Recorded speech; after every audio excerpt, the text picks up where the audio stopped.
अब एक ऐसा सिचुएशन देखते हैं जिसके लिए सर्कुलर इशू किया गया है, सर्कुलर नंबर 218/12/2024।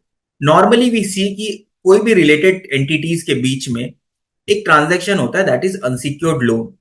बिकॉज अगर कोई भी आपका कोई एंटिटी है जहां पर that is rich in liquid fund and कहीं पर रिक्वायरमेंट है, तो आप उसको फंडिंग करते हैं इन the form of unsecured loan and उसके ऊपर आप उस कंपनी को इंटरेस्ट देते हैं।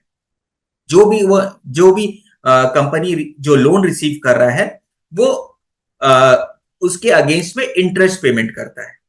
अब यहां पर क्या हो रहा है कि because this is a related person, तो द डिपार्टमेंट सेज कि अगर आप कोई बैंक से लोन लेते हैं तो बैंक आपसे इंटरेस्ट तो चार्ज करता ही है, उसके साथ आपके कई सारे चार्जेस लेता है in the form of processing fee, markup fee, credit eligibility testing fee, और ऐसे कई प्रकार के सर्विस फीस चार्ज करता है। तो सिमिलरली यहां पर जब आप रिलेटेड एंटिटीज के बीच में अगर आप लोन दे रहे हैं तो वहां आप सिर्फ इंटरेस्ट दे रहे हैं इसको, बट ऐसे और भी कई चार्जेस है जो similar type of transaction with bank या फाइनेंशियल इंस्टीट्यूशन में अप्लाई करता है, जो आप नहीं दे रहे हैं।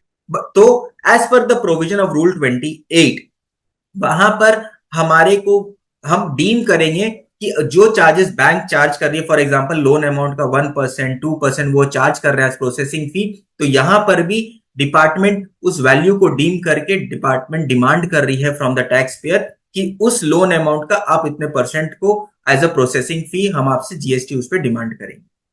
Whether that is correct? तो इस चीज को क्लैरिफाई किया थ्रू दिस सर्कुलर, जिसमें उन्होंने कहा है कि पहला बात तो sir, this is a related entity. उस केस में अगर आप एक रिलेटेड एंटिटी से लोन को, सॉरी, रिलेटेड एंटिटी को आप लोन दे रहे हैं तो आप उसका कोई भी एलिजिबिलिटी टेस्ट नहीं करते हैं। वो आपका रिलेटेड फर्म है, you are having knowledge of everything.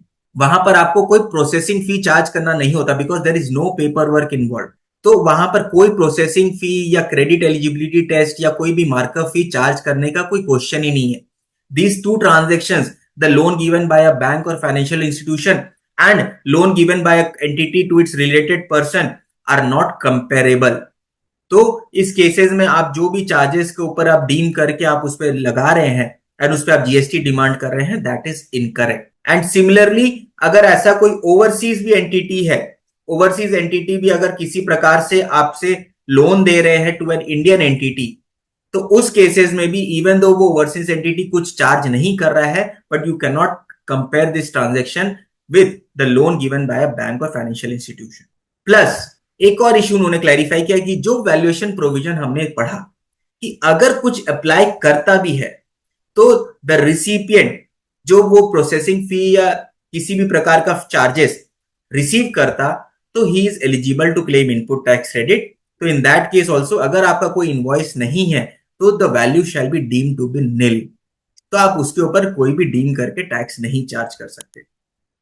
And जो आप इंटरेस्ट पेमेंट कर रहे हैं वो तो by default serial number 27 of this exemption notification में एग्जेम्प्टेड है, where it is mentioned in the screen. The serial 27 of exemption notification 12/2017 says services by way of extending deposit loans or advances in so far as the consideration is represented by way of interest or discount। in that situation आपका उस transaction के ऊपर ऐसे भी tax exempted है, and अगर कोई भी चार्जेस है तो इस सिचुएशन में अप्लाई नहीं करेगा। बहुत ही इंटरेस्टिंग सर्कुलर है, बहुत नीडेड क्लैरिफिकेशन है ये, क्योंकि ऐसे कई सारे सिचुएशन जहां पर इंटर कॉर्पोरेट्स बड़े बड़े लोन्स दिए हुए, अनसिक्योर्ड लोन दिए हुए हैं टू रिलेटेड कंपनीज या रिलेटेड फर्म, वहां पर डिपार्टमेंट डीम्ड वैल्यू निकाल के जीएसटी डिमांड कर रही है। Now this circular is going to settle down this all dispute.